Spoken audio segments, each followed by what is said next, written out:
Story 1. The quiet of Blackwood Lane. Elias Vance had always been proud of Blackwood Lane. It was a street of gentle, predictable habits, buffered by old oaks and a consensus of quiet decency. Nothing ever happened here, which was precisely why he had bought his small, post-war bungalow 15 years prior. The neighbors were fixtures. The elderly Millers with their award-winning petunias, the busy, pleasant Chengs 4 doors down, and Mrs. Gable, who knew everyone's schedule but respected everyone's privacy. Then, the Ashworths moved in next door. The arrival of the Ashworths was less a moving in and more a clinical installation. They didn't use a traditional moving service. Instead, 3 identical, matte black unmarked vans appeared before dawn on a Tuesday, and by midday, every piece of furniture, box, and personal effect had vanished inside the 2-story colonial. The vans departed before any neighbor could offer a casserole or a friendly wave. Elias watched from his living room window, sipping cold coffee, and felt a strange, cold knot form in his stomach. The house, which had stood empty for 6 months, was not just occupied, it was perfected.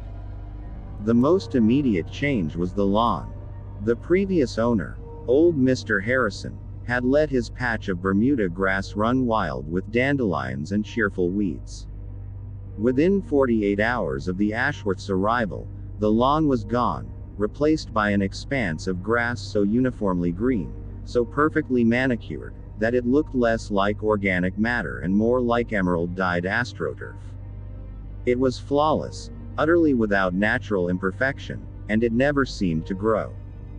The inhabitants themselves were just as unnerving. Arthur Ashworth, the patriarch, was a man in his late 40s with a face that seemed permanently pressed smooth, like a sheet of high-grade plastic. His clothes were always crisp, his movements economical. His wife, Alara, possessed the same unnerving composure, her silver blonde hair always held in a flawless knot, her smile fixed and slight. They had 2 children, twins named Julian and Julia, who were carbon copies of their parents. Silent, impeccably dressed, and possessed of eyes that seemed to watch without ever truly focusing. Elias tried. He genuinely tried to bridge the gap of clinical perfection.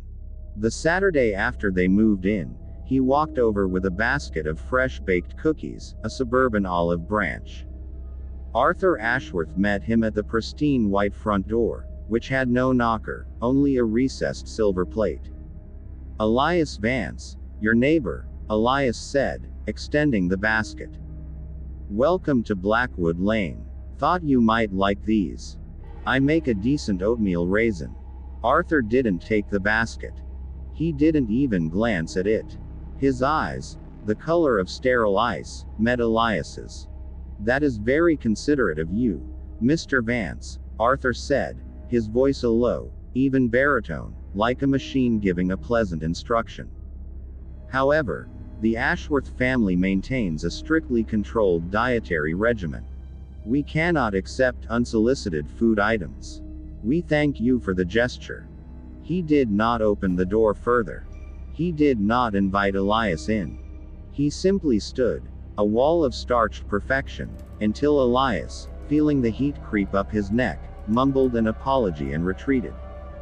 After that, the Ashworths settled into a routine that was less life and more synchronization.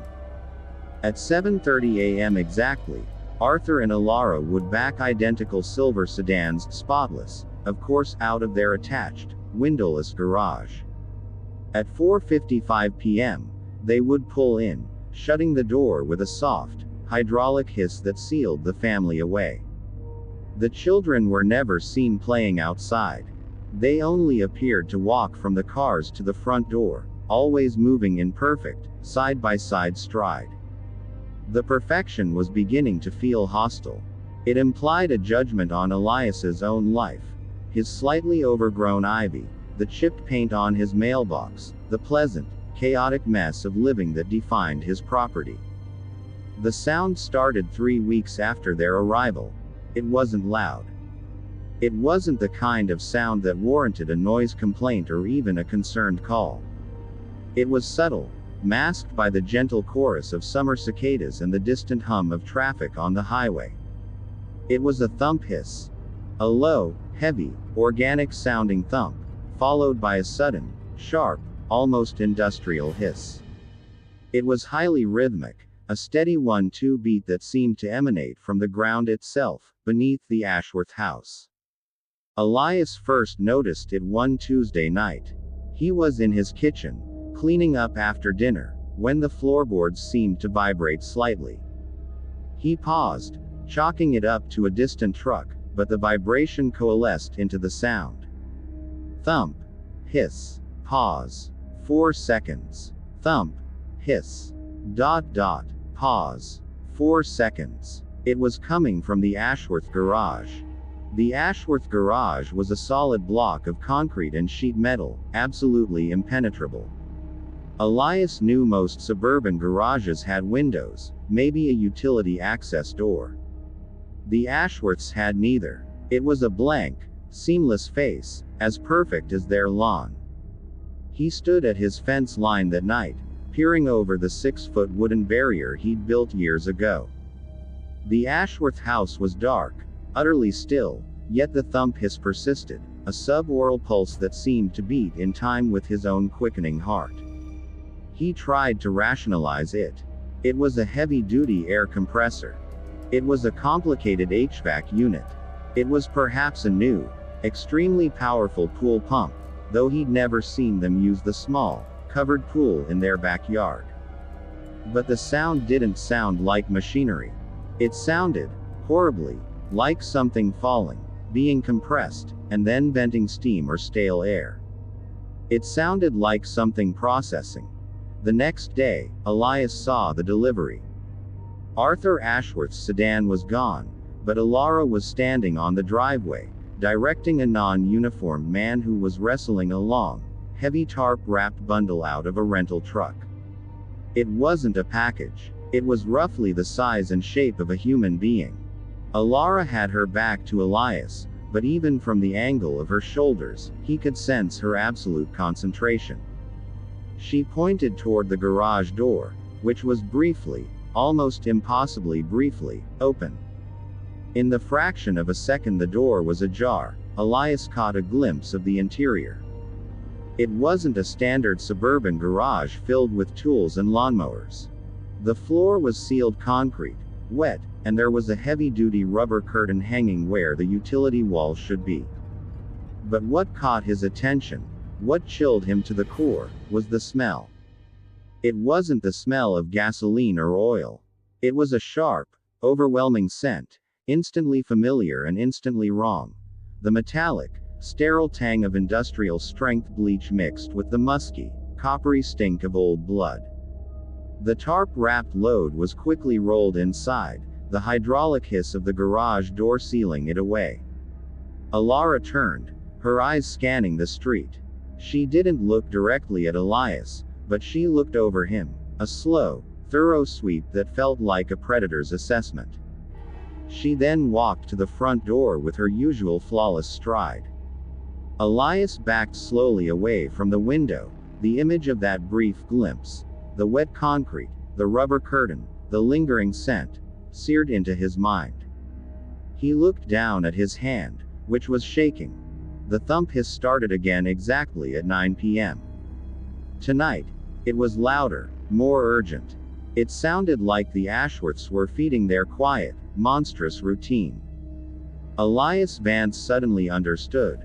On Blackwood Lane, nothing used to happen.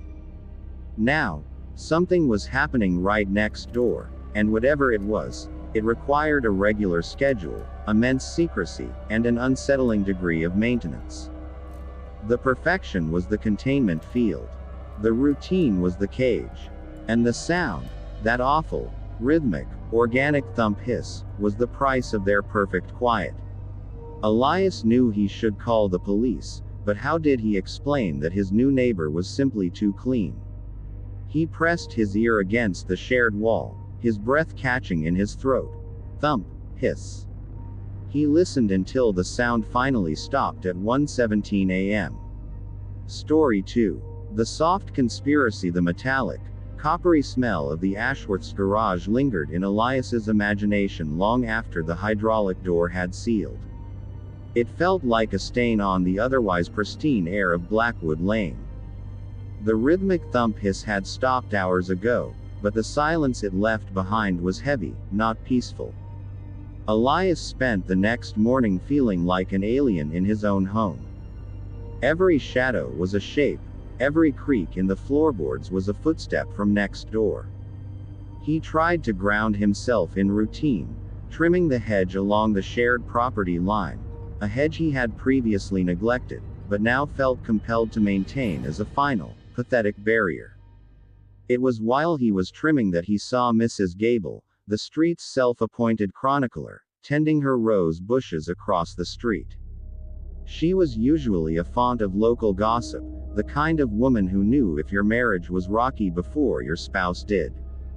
Elias tossed his clippers onto his porch and walked across the street, forcing a casual air. "Morning, Mrs. Gable. Beautiful day," he said. Mrs. Gable looked up, her expression unchanging. She wore an immaculate gardening apron, and even her cotton gloves looked starched. "Mr. Vance. Indeed, it is a fine day for the pruning. Say, I was hoping to chat with you about the new neighbors," Elias started, leaning in conspiratorially. "The Ashworths." Mrs. Gable straightened, dropping a fistful of deadheaded blooms. The sudden formality was startling. "The Ashworths," she repeated, her tone flat. "A lovely addition to the lane, wouldn't you say?" "Well, they're quiet," Elias hedged. "Almost too quiet. I've noticed a few odd things. A peculiar noise from their garage late at night. And frankly, the way they moved in, it was like they were deployed, not moved." Mrs. Gable busied herself meticulously dusting the pollen from her sleeves. "Mr. Vance, I've been on this street 42 years. We pride ourselves on respecting privacy. They are busy people, clearly professionals. Their routine is simply efficient. But the noise, Mrs. Gable. It's a rhythmic, heavy sound. Like a press or something being processed." She finally met his eyes, and her gaze, usually twinkling with mischief, was cold and strangely vacant. "Mr. Vance, the Ashworths have installed state-of-the-art ventilation and climate control. Arthur mentioned to me they require a very low humidity environment for his archival work. The sound you hear is likely the high-pressure filtration system cycling. Nothing more than technology. Archival work." Arthur Ashworth looked like a hedge fund manager, not a curator. And when had Arthur ever spoken to Mrs. Gable? He barely acknowledged human existence. Elias felt a surge of frustration. Did he? Now. Because when I offered them cookies, they acted like I was handing them a grenade. Mrs. Gable gave him a saccharine, plastic smile. "That's just their modern dietary standards, dear. We all need to be more mindful of nutrition these days. Now, if you'll excuse me, these hybrid teas are quite demanding." The conversation was over. Elias walked back across the street, feeling a profound sense of having been warned off. Mrs. Gable hadn't just dismissed his concerns, she had actively provided the Ashworths with a meticulous, technical alibi. His isolation deepened when he tried the Chengs later that afternoon. Mr. Cheng, usually effusive and quick with a joke, grew stiff when Elias brought up the house next door. "They are good tenants," Mr. Cheng said firmly, clipping a hedge with exaggerated focus. "No trouble. Very responsible with the property value. That new grass, Elias. Exceptional." Elias stopped. "Did you just call them tenants? Mr. Ashworth bought the house outright, didn't he? It was a cash sale." Mr. Cheng's hand slipped, accidentally shearing off a healthy section of his own cypress. He frowned at the damage, then at Elias. "It's simply an expression, Elias. We should focus on our own homes. Blackwood Lane is quiet. We like quiet." The air was heavy with unspoken threats. It wasn't just the Ashworths who were different. The entire ecosystem of the lane had subtly shifted to accommodate their chilling perfection. They weren't merely neighbors. They were the new center of gravity, and the old residents were orbiting them with silent, unnatural obedience. That night, Elias decided that if the neighborhood wouldn't talk, he would look. He waited until 11:30 p.m. The full summer moon was high, but a thin layer of cloud gave him patchy cover. The thump-hiss had started precisely on schedule, 9 p.m., and was already deep into its cycle. Elias slipped into dark clothing and retrieved his old, dusty binoculars and a small, powerful tactical flashlight from the back of his closet.